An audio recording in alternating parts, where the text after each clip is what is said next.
vous avez vu comme il a besoin de la piste, Michael Schumacher. En tout cas, ce qu'on pourrait penser, je pense moi, c'est que les gens qui ont choisi de faire un seul arrêt, on ne sait pas lesquels encore maintenant, si ceux qui tournent en 22 contre 19 ou 20, c'est beaucoup trop pour espérer revenir dans les points ou en tout cas être bien placé. Je pense qu'il fallait faire 2 arrêts aujourd'hui, a priori, parce que la cadence, à moins que les pneus des garçons, des pilotes qui sont devant s'écroulent d'un seul coup. Il se réveille, Michael Ralf Schumacher. Aussi, je crois que Michael Schumacher a mis particulièrement beaucoup d'attention à avoir une voiture de qualification très performante. On a énormément travaillé et c'est peut-être ce qui n'a pas été fait chez McLaren, en tout cas en qualif. Ce garçon, il travaille, Michael Schumacher, je crois qu'il a une très bonne voiture de qualification. Quand vous dites voiture de qualification, ça signifie une voiture spécialement conçue pour cet exercice? Absolument, une voiture avec des petits radiateurs, des flancs un peu différents, plus légère, donc on peut modifier la répartition. Oui, la répartition du poids. Ouais, du poids, et on peut le mettre un peu en rotation.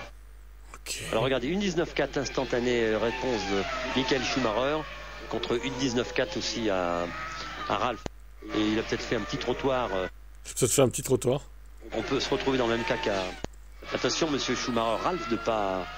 Ça va être difficile maintenant. Monsieur Schumacher, Ralf. Il est perché, Jacques, hein, quand même. Hein. Wow. Ok, alors là, on a fait Nürburgring, maintenant Hockenheim. Ah oui, il y avait les deux à l'époque, au calendrier. Bah non, il n'y en a plus aucun maintenant. Quel dommage. Quel dommage. Je crois qu'on peut donner en avantage les Williams BMW de Montoya et de Schumacher. C'est là que je me dis que Canal, c'est top sur tous les points.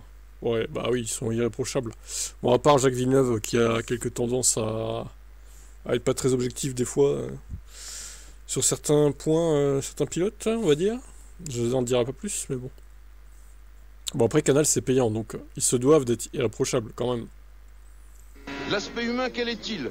Hockenheim est un circuit à très haute vitesse où le courage et les attributs propres au saxophore font plus que la finesse de pilotage. Jean-Louis Le Goat. On évoque déjà la possibilité de vous voir au volant d'une Ferrari dans moins de 2 ans. Est-ce une éventualité que vous caressez? Évidemment, mais tout d'abord, je souhaite évoluer dans une des 3 meilleures écuries du plateau. Villeneuve a des avis chelous, des fois il suce Max, des fois l'inverse. Alors, ouais, surtout, en fait, il était un peu contre Max au début de sa carrière, Max. Mais ça a vrillé un peu quand même, je trouve. Il est plus pro Max maintenant. Tiens, bah t'as trouvé une copine, Florian. Une nouvelle fan de Max. On écoute Lafitte qui dit c'est dinguerie dans les années 2000, là, du coup. Là, on est à 2001, Hockenheim. La piste est très étroite, elle est suivie bordée d'arbres et l'aspiration les rebouts derrière les voitures sont totalement différents par rapport à un autre circuit. Là, c'est l'entrée du stadium et regardez, c'est magnifique ici. Vous avez à peu près 1 kilomètre de piste au milieu de 150 000 personnes qui hurlent. Il y en a des pétards, un très beau freinage. Des personnes qui hurlent, évidemment.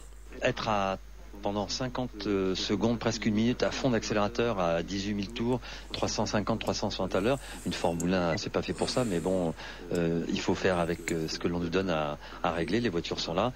Moi aussi, je verrai tôt ou tard, on te fera rejoindre le côté obscur. Ah, ça risque pas, non, t'inquiète pas. Et oui, à l'entrée du stadium, ici c'est la courbe Sachs. Le freinage de Montoya est un peu plus loin que celui de Ralf. Le freinage de Montoya est un peu plus loin. Et donc c'est quand même la deuxième ligne qui monopolise l'attention, voilà. Oui, alors en fait ils ont un peu tort parce que je crois que a priori les Williams BMW Michelin vont se barrer assez facilement en tête si tout se passe bien évidemment pour ce premier tour de circuit.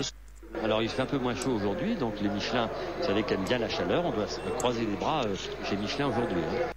Oh là là là là, oh là là là, oh là. Un énorme accident. Ah, c'est Burti, attention. Burti. Quand il y a un accident comme ça très grave avec beaucoup de débris sur la piste qui peuvent occasionner dans une piste aussi rapide à 360 à l'heure des débris dans un pneu, une explosion qui peut reproduire un accident très grave. Là les techniciens vont pouvoir vérifier roues sur la grille maintenant, vont vérifier, vous verrez toutes les roues des voitures. Qu'est-ce qui baragouine sans déconner quoi. Une Formule 1 c'est pas fait pour ça, pour aller vite? Si.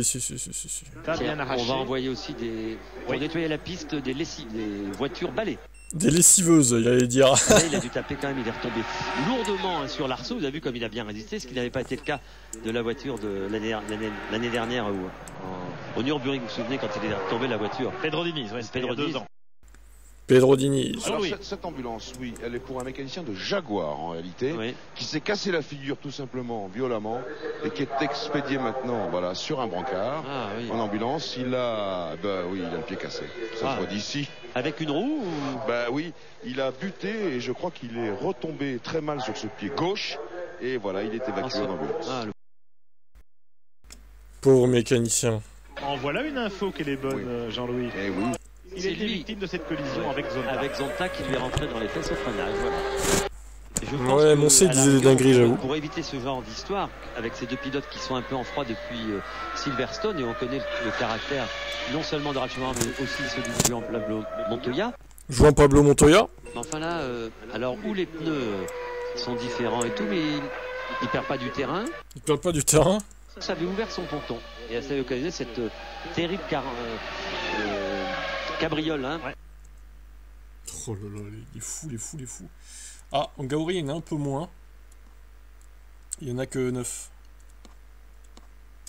Tac, tac, tac, tac, et let's go. Alain Prost, 51 victoires égalées aujourd'hui par Michael Schumacher. Un mot à ce sujet? Écoutez, j'ai malheureusement d'autres soucis aujourd'hui. J'ai ce souci aujourd'hui, il s'en fout, Prost. Il y a un côté des inconnus, ceci ne nous regarde pas avec cette équipe de commentateurs, j'avoue. Ouais. C'était le mécano de Ferrari à Bahreïn avec Kimi qui a eu la même mésaventure. Ah, peut-être, ouais, je me rappelle plus. Les pneus c'est important, mais ici le gros problème pour les pneumatiques c'est on ramasse beaucoup sur cette piste et la piste évolue régulièrement au fil des tours parce qu'elle se charge de gomme. C'est embêtant parce que ici les pneus sont soumis à rude épreuve et ça va être difficile pour lui. Il a perdu un train de pneus et regardez. Très beau virage ici là, à gauche là. Difficile, sans visibilité, on voit bien le circuit là. La piste ici. Oui, alors vous savez que c'est une piste qui est très piégeuse, il faut faire très attention. Et à côté, et à droite et à gauche, la piste est sale, il ne faut pas mettre une roue.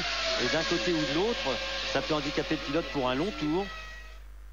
Ah oui, c'est ce qui fait la force de Michael Schumacher. Je crois qu'il lit les course après course. Il dit les courses après course. C'est difficile de former une grande équipe. Maintenant, ça tourne, ça rôde. Il a déniché Ça les rôde. hommes qu'il avait besoin pour arriver à ce triomphe qui est vraiment exceptionnel. Et bon, il a fallu avoir aussi un pilote de talent. Il a su le reconnaître tout de suite. Il l'a engagé. Et bon, ça marche hein, chez Ferrari. On en est fiers. Et c'est Hetfeld qui pourrait en profiter. Non, non, il est malin. Regardez, il garde la droite. Il garde la gauche, par contre. La corde à l'intérieur. Voilà. Toujours un problème de droite-gauche. Hein. Spa, il y en a 10.